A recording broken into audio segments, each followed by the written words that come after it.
Hello વિદ્યાર્થી મિત્રો, youth એજ્યુકેશનમાં આપ સૌનું હાર્દિક સ્વાગત છે. આજે આપણે ધોરણ 10 આપણો જે બ્રિજ કોર્સ છે, બ્રિજ કોર્સ ક્લાસ રેડીનેસ ધોરણ 10 વિષય અંગ્રેજી એમાં યુનિટ 7 જોવાના છીએ, જેનો ભાગ 3 પહોંચી ગયા છીએ. પહેલો અને બીજો ભાગ આપણે કમ્પ્લીટ કરી નાખ્યો. પહેલા ભાગમાં આપણે કાળ નહોતા જોયા, પરંતુ સાદો વર્તમાન કાળ હોય, રિપોર્ટેડ સ્પીચનું જે સાદા વર્તમાન કાળનું વાક્ય હોય તો એના પાછળના વાક્યમાં કોઈ ફેરફાર નથી થતો, એ આપણે જોયું હતું. બીજા ભાગમાં આપણે કાળ પ્રમાણે ફેરફાર કરતા શીખ્યા હતા. હવે આમાં આપણે મોડલ ઓક્ઝિલરી, WH ક્વેશ્ચન, આના પછી હેલ્પિંગ વર્બથી શરૂ થતા પ્રશ્નો એને આપણે જોડતા શીખવાના છીએ. એ સેન્ટેન્સને આપણે ઇનડાયરેક્ટ સ્પીચમાં ફેરવતા શીખવાના છીએ.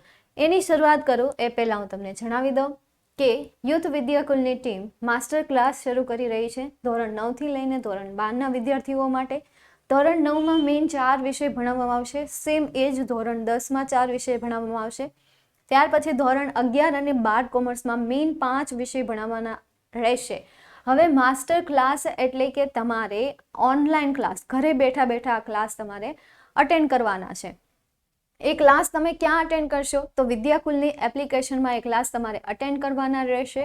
એની સાથે સાથે બીજા બેનિફિટ એ છે કે તમને રેકોર્ડેડ લેક્ચર મળશે, PDF ફાઇલ મળશે, લાઈવ ચેટ તમે કરી શકશો અને કેટલીક મોક ટેસ્ટ પણ આપી શકશો. એ સિવાય અમારી કેટલીક સોશિયલ એપ્લિકેશનમાં અમારું ગ્રુપ છે, એ ગ્રુપમાં પણ તમે જોડાઈ શકો છો અને એજ્યુકેશનની જેટલી પણ ઇન્ફોર્મેશન છે એ ઇન્ફોર્મેશન તમે મેળવી શકો છો. અને પ્લે સ્ટોરમાં અમારી 2 એપ્લિકેશન છે, વિદ્યાકુલ, જેમાં તમે લાઈવ ક્લાસ અટેન્ડ કરશો, લાઈવ લેક્ચર ભરશો, અને બીજી અમારી એપ્લિકેશન છે યુથ એજ્યુકેશનની એપ્લિકેશન, જેમાં સોફ્ટ મટીરિયલ અવેલેબલ છે, ટેક્સ્ટ બુક રિલેટેડ અથવા તો કોઈ પણ સબ્જેક્ટ રિલેટેડ મટીરિયલ ત્યાં સોફ્ટ કોપીઓ તમને મળશે PDF ફાઇલ સ્વરૂપે. યુટ્યુબ ચેનલ પર અત્યારે જે ચેનલમાં તમે મારો વિડીયો જોઈ રહ્યા છો એ ચેનલમાં 11,000થી પણ વધારે વિડીયો અવેલેબલ છે. ગૂગલ પ્લે સ્ટોર અમારી 2 એપ્લિકેશનો છે, જેની વાત મેં આગળ કરેલી કે વિદ્યાકુલ અને યુથ એજ્યુકેશન, આ 2 એપ્લિકેશન ત્યાં છે. હેલ્પલાઇન નંબર, તો આ હેલ્પલાઇન નંબર છે જેના દ્વારા તમને ફી બાબતે ક્વેશ્ચન છે કે ભાઈ માસ્ટર ક્લાસનું ધોરણ 9ની ફી કેટલી, 10ની ફી કેટલી, કઈ રીતે પેમેન્ટ કરવું, એવા પ્રશ્ન છે તો એ પ્રશ્નનું સોલ્યુશન, એ પ્રશ્નના આન્સર તમે આ હેલ્પલાઇન નંબર દ્વારા મેળવી શકો છો. હવે આજના જે ટોપિકમાં આપણે શીખવાના છીએ એ મુદ્દા તરફ જઈએ તો પહેલો મુદ્દો છે મોડલ ઓક્ઝિલરી. મોડલ ઓક્ઝિલરી એટલે કે સહાય કરતા ક્રિયાપદો, સહાયકારક ક્રિયાપદ, સહાય કરતા ક્રિયાપદો જે વાક્યમાં ક્રિયાને સહાય કરે છે. જોઈએ એમાં કયા કયા આપણને અહીંયા સમજાવેલા છે. હવે સહાયકારક ક્રિયાપદો આવે shall, will, should, would, can, could, may, might, must, have to, must to, must to નહીં, હેવ ટુ, પછી હેડ બેટર, આઉટ ટુ, આ બધા શબ્દ જે છે એ મોડલ ઓક્ઝિલરીના શબ્દ છે. ચાલો ઉદાહરણને સમજીએ. એમાં ફર્સ્ટ એક્ઝામ્પલ છે father said to his son, I shall buy a new car for you next year. તો સેડ ટુ નું આપણે અહીંયા શું કરીશું? ટોલ્ડ કરીશું. સેડ ટુ નું આપણે કરીએ ટોલ્ડ. એના પછી વાક્યને જોડવા માટે અહીંયા શું આવશે? ધેટ મૂકવાનું છે. વાક્યને જોડવા માટે ધેટ. એના પછી અહીંયા તમને કર્તા તરીકે આઈ આપેલો છે. હવે અહીંયા હું લખી નાખું, ફરીથી યાદ કરવા માટે આપણે ભાગ 2માં જોઈ ગયા છે, છતાં પણ યાદ કરવા માટે આપણે અહીંયા લખી નાખીએ કે જો આઈ આપેલું હોય તો રિપોર્ટરને આધારે ફેરફાર થશે, જો યુ આપેલું હોય તો લિસનરના આધારે ફેરફાર થશે, અને જો થર્ડ પર્સન આપેલો હોય તો કોઈ પણ પ્રકારનો ચેન્જ થશે નહીં. નો ચેન્જ, કોઈ પણ પ્રકારનો ફેરફાર કરવો નહીં. તો હવે રિપોર્ટર અને લિસનર શું? તો હાલો એ પણ આપણે જોઈ લઈએ. જો કે છેલ્લા વિડીયોમાં આપણે જોઈ જ રહ્યા છીએ, શીખી ગયા છીએ, તો પણ આપણે નામકરણ કરી નાખ્યા. આ જે સેન્ટેન્સ આપેલું છે ડિરેક્ટ સ્પીચનું, એમાં આપણે બધા વર્ડનું નામકરણ કરીએ. અહીંયાથી લઈને અલ્પવિરામ કોમા સુધીનું જે સેન્ટેન્સ છે એનું નામ છે ડિરેક્ટ સ્પીચ, રિપોર્ટેડ સ્પીચ. શું નામ છે? Reported speech. અને ડબલ અવતરણ ચિહ્નમાં જે સેન્ટેન્સ આપેલું છે એનું નામ છે રિપોર્ટેડ ડિરેક્ટ સ્પીચ. કે ઊંધા ઊંધા નામ આપો છો મેમ. શું આવશે? Direct speech. હવે જો ફાધર, તો ફાધર એ કોણ છે? બોલનાર છે, અને બોલનારને અંગ્રેજીમાં શું કહેવાય? રિપોર્ટર કહેવાય. એના પછી સેડ ટુ છે એ શું છે? રિપોર્ટિંગ વર્બ છે, રિપોર્ટ કરતું ક્રિયાપદ છે, કે જે કંઈક રિપોર્ટ કરી રહ્યું છે, કહી રહ્યું છે, એવા શબ્દને રિપોર્ટિંગ વર્બ કહેવાય. એના પછી હિઝ સન જે છે એ સાંભળનાર છે, અને સાંભળનારને અંગ્રેજીમાં શું કહેવાય છે? લિસનર કહેવાય છે. હવે આપણે ફેરફાર કરીએ. ફાધરનું ફાધર કર્યું, એના પછી સેડ ટુનું આપણે શું કર્યું? ટોલ્ડ કર્યું. એના પછી વાક્યને જોડવા માટે ધેટ મૂક્યું. આઈનું આપણે હી કર્યું, કારણ કે કોણ આપેલું છે? ફાધર આપેલું છે. આઈ આપેલું હોય તો કોના આધારે ફેરફાર થાય? રિપોર્ટરને આધારે. રિપોર્ટર તરીકે કોણ છે? ફાધર. એટલા માટે ત્યાં આવ્યું હી. એના પછી શેલ આપેલું છે, તો શેલનું એણે શું કર્યું છે? વુડ. એટલે કે વિલ આપેલું હોય કે પછી શેલ આપેલું હોય, અને એનું તમે ઇનડિરેક્ટ સ્પીચ કરો છો ત્યારે શેલ અને વિલનું વુડ થાય છે. શું થાય છે? વુડ. શેલનું શુડ થતું નથી. શેલનું શુડ થતું નથી. He would buy a new car for you. અહીંયા જે યુ આપેલો છે એ કર્મ તરીકે છે. શું છે? કર્મ તરીકે. કારણ કે યુ સાથે કોઈ પણ એવું પ્રોનાઉન જોડેલું છે. યુ સાથે યુ એ કર્મ છે. જો પેલો યુ બે આવે, યુ, યુ અને યોર. હવે યુ જો અહીંયા કર્તા તરીકે હોત તો કર્તા પછી ક્રિયાપદ હોવું જોઈએ ને. છે ત્યાં ક્રિયાપદ? નહીં, પરંતુ શું આપેલું છે? અન્ય શબ્દ તરીકે સમયસૂચક શબ્દ. એટલા માટે અહીંયા યુ એ કર્મ છે, અને કર્મને આધારે આપણે ફેરફાર કરીએ તો હિઝ સન, તો હિઝ સન યુના ખાનામાં હિઝ સન, ઓલું જે આપણે ખાનું બનાવ્યું તો યાદ હોય તો છેલ્લા ભાગમાં, તો એ ખાનામાં આપણે યુના ખાનામાં નીચે જઈએ તો આપણને કયો શબ્દ મળે છે? હિમ મળે છે. નીચે જઈએ એટલે કે ત્યાં તો ઘણું બધું મળે, પણ હિમ જ કેમ? કારણ કે અહીંયા હિઝ સન આપેલું છે એટલા માટે. જો હિઝ ડોટર આપેલું હોત તો આપણે શું લેત? હર લેત. એના પછી નેક્સ્ટ યર આપેલું છે, તો નેક્સ્ટ યરનું થશે the following day, following year. એના પછી second, Jayashree said to Manav, I will give you this gift on your birthday next week. જેટલા વર્ડ એને અંડરલાઈન કરેલા છે એ વર્ડમાં એને જે ફેરફાર કરેલા છે એને જોવાના છે. હવે સેડ ટુનો આપણે શું કર્યું? ટોલ્ડ કર્યું. એના પછી વાક્યને જોડવા ધેટ મૂક્યું. એના પછી ફર્સ્ટ પર્સન તરીકે આઈ આપેલું છે, તો આઈ આપેલું હોય તો રિપોર્ટરને આધારે ફેરફાર થાય. રિપોર્ટર તરીકે આપણી પાસે છે જયશ્રી, એટલા માટે આઈનું કર્યું આપણે શી. એના પછી વિલનું શું થશે? વુડ થશે. એના પછી યુ કર્મ છે, તો યુના ખાનામાં યુ, યુ આપેલું હોય કોના આધારે ફેરફાર થાય? લિસનર. લિસનર તરીકે કોણ છે? માનવ. તો યુના ખાનામાં માનવને લગતો શબ્દ આવે છે હિમ. એના પછી ધીઝ સમયસૂચક શબ્દ છે, તો ધીઝનું શું થશે? That gift on your. હવે આમાં યોરના ખાનામાં તમે નીચે જાઓ, યોર એટલે કોના આધારે? લિસનરના આધારે. લિસનર તરીકે કોણ છે? માનવ. તો યોરના ખાનામાં નીચે જાઓ, માનવને લગતો શબ્દ કયો મળશે? હિઝ. તો આ હિઝ બર્થડે નેક્સ્ટ વીકનું શું થશે? The following week. આપણે ગયા ભાગમાં એટલે કે બીજા ભાગમાં આનું ટેબલ જોઈ ગયા છીએ, સમયસૂચક શબ્દનું અને કાળમાં થતા ફેરફારનું પણ. એના પછી third, mother said to her daughter. Said એટલે કે સેડનું આપણે અહીંયા કર્યું ટોલ્ડ. વાક્યને જોડવા માટે મૂક્યું ધેટ. એના પછી યુ કરતા છે, વાક્યની શરૂઆતમાં આપ્યું છે યુ શું છે? કરતા છે. અને કેવો પર્સન છે? સેકન્ડ. તો લિસનરના આધારે ફેરફાર થશે. લિસનર તરીકે કોણ છે? ડોટર. તો ડોટર માટે શું આવે? શી. તો અહીંયા મૂક્યું શી. એના પછી કેનનું કોડ, પ્રિપેરનું પ્રિપેર. એના પછી સમોસા, ધીઝનું થશે ધેટ. લો, આટલું ઇઝી સેન્ટેન્સ છે. એના પછી હજી થોડા સેન્ટેન્સને આપણે સમજીએ. Vivek said to me, my teacher may help me for my good work. તો હવે સેડનું આપણે કરવાનું છે ટોલ્ડ. એના પછી વાક્યને જોડવા મૂકવાનું છે ધેટ. માય કયો person? First person. First person હોય તો કોના આધારે ફેરફાર થાય? રિપોર્ટરના આધારે. તો રિપોર્ટર તરીકે કોણ છે? વિવેક. તો વિવેક માટે શું વપરાય? હિઝ. His teacher. મેનું શું થશે? માઇટ થશે. કેનનું કોડ, મેનું માઇટ. શેલ અને વિલનું વુડ. એના પછી મી આપેલું છે, મી તો મી ફર્સ્ટ પર્સન કહેવાય. ફર્સ્ટ પર્સન હોય તો કોના આધારે ફેરફાર થાય? રિપોર્ટરના આધારે ફેરફાર થાય. રિપોર્ટર તરીકે કોણ છે? વિવેક છે. એટલા માટે આપણે મીનું અહીંયા શું કરવાનું છે? હિમ કરવાનું છે. તો કરી દીધું હિમ. એના પછી માય આપેલું છે, માય, તો આગળ આપણે માયનું શું કર્યું હતું? હિઝ, તો મૂકી દીધું હિઝ. થઈ ગયું આપણું ચોથું સેન્ટેન્સ. એના પછી number 5, Dhaval said to Sia, we should respect our parents. Yeah, right, Dhaval, you are right. તો ધવલ said to નું શું થશે? told. Sia, that, વાક્યને જોડવા માટે that મતલબ મોડલ ઓક્ઝિલરી જો વાક્યમાં આવે તો પણ વાક્યને જોડવા that નો ઉપયોગ થાય છે.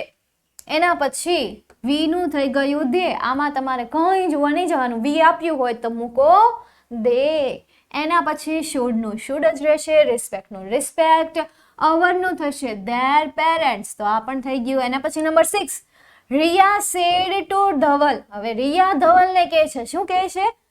I would prepare fresh food for you. અરે વાહ, બહુ સારો એવો ખોરાક બનાવ્યો છે એની માટે, વાહ. તો સેડ ટુ નું આપણે કરવાનું છે ટોલ્ડ. વાક્યને જોડવા ધેટ, આઈ ફર્સ્ટ પર્સન, કોની આધારે ફેરફાર થાય? રિપોર્ટરના આધારે. તો રિપોર્ટર તરીકે કોણ છે? રિયા માસી છે. કોણ છે? રિયા બેન. તો આઈનું અહીંયા થઈ ગયું she would prepare fresh food for you. કરતા નથી, કર્મ છે. તો હવે યુ હોય તો લિસનરના આધારે ફેરફાર થાય. તો કર્મના ખાનામાં ધવલને લગતું કર્મ કયું છે? હિમ. એટલા માટે મેં અહીંયા લખ્યું હિમ. એના પછી લાસ્ટ આપણું મોન્ટુ સેડ ટુ બંટી. હવે મોન્ટુ બંટીને કહે છે, we must stop our vehicles when the red light is on. તો સેડ ટુનું આપણે કરશું ધેટ. વાક્યને જોડવા મૂકીએ, ટોલ્ડ, અને વાક્યને જોડવા ધેટ મૂકીએ. વીનું થાય ધે, મસ્ટનું મસ્ટ, સ્ટોપનું સ્ટોપ, અવરનું થશે ધેર, વ્હીકલનું વ્હીકલ, વેનનું વેન, ધનું ધ, રેડનું રેડ, લાઇટનું લાઇટ, અને ઇઝનું શું થશે? વોઝ. ઇઝનું શું થશે? વોઝ. એમિઝાર આપેલું હોય ત્યારે એમિઝારનું શું થાય? વોઝ વર. એટલા માટે મેં અહીંયા વોઝ વર મૂક્યું છે. જઈએ આગળ. ચાલો, હવે પ્રશ્નાર્થ વાક્ય, ઇન્ટ્રોગેટિવ સેન્ટેન્સ. પણ સૌથી પહેલા એમણે જે સૂચનાઓ આપેલી છે એ સૂચનાઓને પઢીએ. ચલો પढ़ते हैं. રિસ્પેક્ટેડ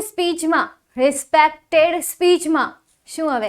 રિપોર્ટેડ સ્પીચમાં જો પ્રશ્નાર્થ વાક્ય હોય તો ઇનડિરેક્ટ સ્પીચમાં ફેરવતી વખતે થતા જરૂરી ફેરફારો વિશેની જે આમનોંધ છે એ આમનોંધ આપણે જોવાની છે. આમનોંધ નહીં, નિયમો જોવાના છે. તો સેડ ટુ ની બદલે શું મુકાય છે?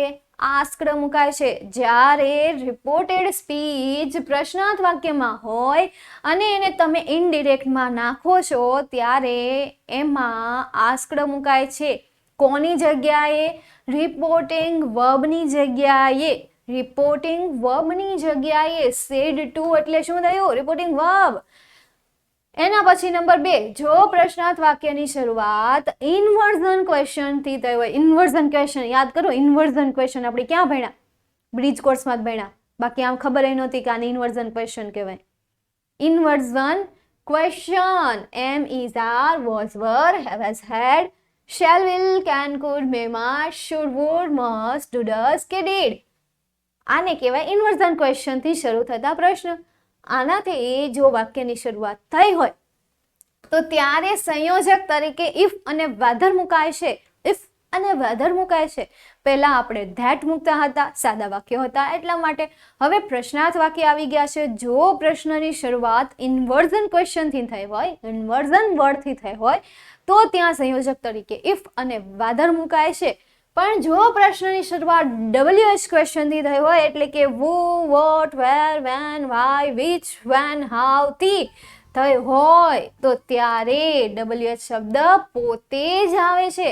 સંયોજક તરીકે અહીંયા તમારે કોઈ નવો શબ્દ મૂકવાનો નથી. અહીંયા WH પોતે જ આવશે. પણ ઇન્વર્ઝન ક્વેશ્ચન હોય તો ઇફ વેધર મુકાય. ચાલો તઈ એક્ઝામ્પલ આપણે જોઈએ અને બાકીના જે ફેરફારો કાળ પ્રમાણે થાય એ આપણે ડુમ કરવાના છે. ઓકે, ચાલો જોઈએ. પ્રશ્ન ચિહ્ન નીકળી જાય છે, વિધાન વાક્ય યોગ્ય ફેરવવા મુજબ બને છે. ચાલો, પ્રશ્ન ચિહ્ન તમારે કાઢી નાખવાનું છે, એટલું કીધું છે. બસ આ લાંબુ લખ્યું ને, ટૂંકમાં પ્રશ્ન ચિહ્ન આપેલું એ કાઢી નાખવું. જ્યારે તમે એને ઇનડિરેક્ટ સ્પીચમાં કન્વર્ટ કરો છો ત્યારે જ. ચાલ જોઈએ. Father said to his son, do you like cricket game? Do you like cricket game? હા, લાઈક. ચાલો, સેડ ટુ નું આપણે અહીંયા શું કરવાનું છે? આસ્કડ. કેમ? કારણ કે અહીંયા પ્રશ્ન ચિહ્ન છે, ન્યા નહીં, અહીંયા. ક્યાં? અહીંયા. અને પ્રશ્નાર્થ વાક્યમાં રિપોર્ટિંગ વર્બ તરીકે શું આવે? આસ્કડ આવે. એટલા માટે વાક્ય શું બનશે? Father asked his son. હવે અહીંયા આપણે શું મૂકશું? ઇફ અથવા whether. I want to put here if. કેમ ઇફ? કારણ કે અહીંયા મારે ટૂંકો શબ્દ લખવો છે એટલા માટે. હવે શા માટે મેં ઇફ મૂક્યું? તો આ પ્રશ્ન શેનાથી શરૂ થયો છે? ઇન્વર્ઝન વર્ડથી શરૂ થયો છે, એટલા માટે મેં ત્યાં મૂક્યું ઇફ. ઇફ પછી વાક્ય કેવું રાખવાનું? જે સાદું વાક્ય હોય ને એ જ. કર્તા, ક્રિયાપદ, કર્મ, અન્ય શબ્દ. જુઓ, હવે ઇફ યુ તો હી મૂક્યું. હવે હી કેમ થયું ખબર છે ને? સેકન્ડ પર્સન છે, લિસનર તરીકે કોણ છે? સન. ઓકે, હવે સમજતા જાજો. એના પછી હી લાઇકડ, વર્તમાન કાળ છે તો ભૂતકાળ થઈ જાય. લાઇકડ, ડીડ આવે નહીં, કારણ કે સાદા વાક્યમાં ડીડ આવે નહીં. ચાલો, ક્રિકેટ ગેમ પૂરું. Second sentence, Jaya said to Siya. Jaya સિયાને કહે છે does she help her mother? Hey, ચલો જોઈએ કેમ ફરે. તો સેડ ટુ નું થાય આસ્કડ. વાક્યને જોડવા માટે ઇફ આવે, એના પછી શી નું શી જ રે. હેલ્પ આપેલું છે તો એનું હેલ્પડ થશે. હર મધર નું રહેશે હર મધર ને છેલ્લે આવી જશે પૂર્ણ વિરામ. એના પછી number 3, my friend sad to me, did you invite him to the party? તો સેડ નું થઈ ગયું આસ્કડ, વાક્યને જોડવા આવ્યું ઇફ. યુ નું થઈ ગયું આઈ. કેમ? કારણ કે અહીંયા લિસનર તરીકે મી આપેલું છે, તો મીના ખાનામાં કર્તા તરીકે શું આવે? આઈ આવે. એટલા માટે મેં અહીંયા મૂક્યો આઈ. એના પછી ઇન્વાઇટ, ડીડ ઇન્વાઇટ, ભૂતકાળ છે તો પૂર્ણ ભૂતકાળ થાય, તો had invited him to the party. પૂરું. તો અહીં સાંભળનાર મી હોવાથી આઈ નો ઉપયોગ થયેલ છે, એ કારણ પણ આપણને કીધું છે લખીને સરસ મજાનું. Okay, next. Ketanbhai said me, are you ready to help me in my project? તો કેતનભાઈ સેડ ટુ નું થશે આસ્કડ. એના પછી મીનું મી, વાક્યને જોડવા ઇફ. યુ નું થઈ ગયું અહીંયા આઈ વોઝ રેડી. આ રેડી છે ને, તો I was ready to help him. મીનું થઈ ગયું અહીંયા હિમ. મી ફર્સ્ટ પર્સન તરીકે કોણ છે? કેતનભાઈ છે, તો અહીંયા મીનું શું થાય? હિમ થાય. માયનું શું થાય? હિઝ થાય. તો આટલા ફેરફાર આપણે કર્યા. એના પછી I said to him, will you show me your lesson book? Will you show me your lesson book? I asked મૂક્યું, વાક્યને જોડવા ઇફ મૂક્યું. યુનું આપણે કર્યું હી, કારણ કે હિમ આપેલું છે અને હિમના ખાનામાં કર્તા કોણ આવે? હી આવે. એટલા માટે અહીંયા હી મૂક્યું. એના પછી વિલનું થયું વુડ શો મી યોરનું અહીંયા શું થઈ ગયું? જો હજી અહીંયા જુઓ, આ કયો પર્સન છે? ફર્સ્ટ પર્સન આપેલો છે. હવે ફર્સ્ટ પર્સન હોય તો કોના આધારે ફેરફાર થાય? આઈના આધારે. તો હવે ત્યાં આઈ આપેલું છે તો પછી અહીંયા શું રહેવાનું? મી જ રહેવાનું. એના પછી યોરનું થઈ ગયું હિઝ. આગળ જોઈએ નંબર 6 પર. Dilip sad to me, have you ever seen the Taj Mahal? હે, નથી જોયો? ચાલો જોઈએ. દિલીપ સેડ ટુ નું શું થયું? આસ્કડ. વાક્યને જોડવા માટે ઇફ. યુનું થયું આઈ. એના પછી હેડ એવર સીન. હેવનું થઈ ગયું હેડ. Ever scene. એના પછી બીજા કોઈ ફેરફાર એ સેન્ટેન્સમાં હતા નહીં. હવે આપણે WH શબ્દ જોઈશું. કેવા શબ્દો જોઈશું? WH શબ્દ જેની શરૂઆત WH થી શરૂ થઈ હશે. જેની એટલે કોની? પ્રશ્નાર્થ વાક્યની શરૂઆત WH શબ્દથી થઈ હશે. ત્યાં આપણે WH જ મૂકવાનું છે. ચાલો જોઈએ. આ પ્રકારની રચનામાં સેડ ટુ ની જગ્યાએ આસ્ક્ડ મુકાય છે અને સંયોજક તરીકે WH જ મુકાય છે. ડેટ મૂકવામાં આવતો નથી. પૂરો. ચાલ જોઈએ. Krishna said to Radha, where do you live? તો કૃષ્ણ સેડ ટુ નું આસ્ક્ડ, રાધાનું રાધા. વાક્યને જોડવા WH શબ્દ. વાક્યને જોડવા WH શબ્દ. એના પછી વાક્ય રચનાને તમારે આ જ પ્રમાણમાં રાખવાની છે. કર્તા, ક્રિયાપદ અને કર્મ. તો અહીંયા યુ નું શું થઈ ગયું? શી. અને ડુ લીવ નું ભૂતકાળનું ફોર્મ શું થઈ ગયું? લીવડ. પ્રશ્નાચિહ્ન નીકળી ગયો. એના પછી નંબર 2 પર the teacher said to Mahesh. ટીચરે મહેશને કહ્યું. What do you do yesterday? ગઈકાલે તે શું કર્યું હતું? તો ધ ટીચર સેડ ટુ નું આસ્ક્ડ, મહેશનું મહેશ. એના પછી સંયોજક તરીકે વોટ. એના પછી કર્તા, ક્રિયાપદ, કર્મ. તો કર્તા તરીકે કોણ છે? You second person. તો મહેશનું શું આવશે અહીંયા? હી. એના પછી ડીડ ડુ આપેલું છે તો હેડ ડન. શું આવશે? હેડ ડન. એના પછી ધ પ્રીવિયસ ડે, મતલબમાં એક શબ્દમાં ફેરફાર થતા હતા. યુમાં, ડુ, ડીડમાં અને યસ્ટરડેમાં બધામાં આપણે ફેરફાર કર્યા. ખાસ સમજો. પ્રશ્નાર્થ વાક્ય જે છે એમાં તમારે વાક્ય રચના કયા ફોર્મમાં રાખવાની છે? જ્યારે તમે ઇનડાયરેક્ટ સ્પીચમાં કન્વર્ટ કરો છો ત્યારે પહેલા સબ્જેક્ટ, એના પછી ક્રિયાપદ અને એના પછી અન્ય શબ્દ. ચાલો હજી આમાં જોઈએ અને હજી એમાં ચેક કરો, સમજો. Mister Desai said to mister Vyas, how long are you staying here? Mr. Desai asked Mr. Y how long he was staying there. Here નું શું થઈ ગયું?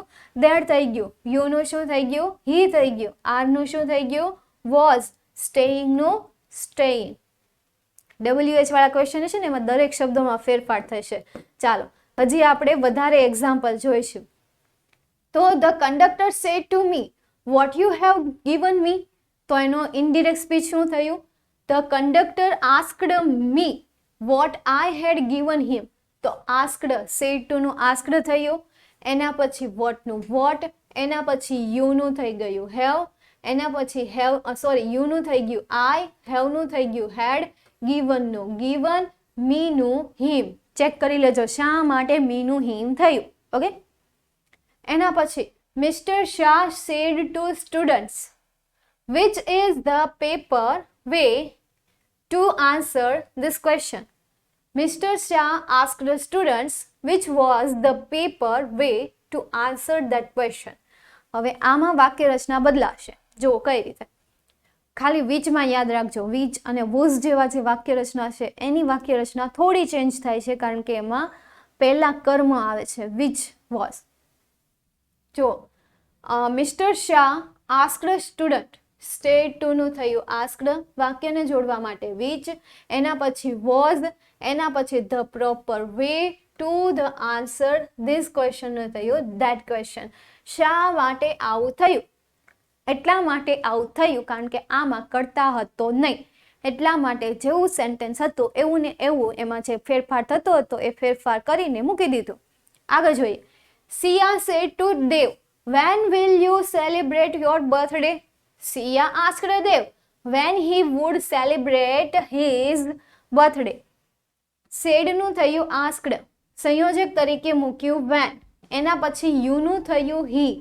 will નું થયું would. celebrate નું celebrate. your નું થયું his. birthday નું birthday. એના પછીનું sentence teacher said to Dhaval, why were you absent in my function last week? Teacher asked Dhaval why he had been absent in his function the previous week. તો said to નું થઈ ગયું asked. સંયોજક તરીકે આવ્યું why. એના પછી you નું થયું he. were નું થયું had been. absent નું absent. in my નું થયું his. એના પછી last week નું થયું the previous week. અહીંયા હેડ બીન આવ્યું કારણ કે વર આપેલું છે એટલા માટે ત્યાં હેડ બીન એબસન્ટ. ક્રિયાપદ તો મૂકવો ને, તો ક્રિયાપદ માટે મૂક્યું છે હેડ બીન એબસન્ટ. એના પછી Kishan said to Milan, why have you come to Manas place? તો Kishan asked Milan why he had gone to Manas place. Wow, બહુ મસ્ત સેન્ટેન્સ આપ્યું યાર. અહીંયા ખાસ નિયમ બહુ મસ્ત છે. પછી સેડ ટુ નું થયું આસ્ક્ડ, વાક્યને જોડવા મૂક્યું વાય, કન્જક્શન તરીકે વાય. એના પછી સબ્જેક્ટ તરીકે યુ નું થઈ ગયું હી. એના પછી હેવ નું થઈ ગયું હેડ. કમ નું થઈ ગયું ગોન. કમ નું શું થાય? ગો થાય, પરંતુ હેડ સાથે શું આવે? ગોન આવે, એટલા માટે ગોન ટુ માનસ પ્લેસ. તો આ હતા તમારા WH ક્વેશ્ચન. ખાસ ખાસ ખાસ આને જોજો અને ખાસ એની વાક્ય રચનાને સમજવાનો પ્રયત્ન કરજો. તમે પણ પ્રેક્ટિસ કરો. અને PDF ફાઇલ તમને ડિસ્ક્રિપ્શનમાં મળી જશે. એમાં જે એક્ઝામ્પલ આપણને આવી રીતે સમજાવેલા છે એ એક્ઝામ્પલમાં ખાલી ઉપરનો જે સેન્ટેન્સ છે એ સેન્ટેન્સ લખો, પછી એનું ઇનડિરેક્ટ કરવાનો જાતે પ્રયત્ન કરો, પછી ચેક કરો કે તમે સાચા છો કે ખોટા. તો અહીંયા આપણે આપણો ભાગ 3 પૂરો કરીએ છીએ.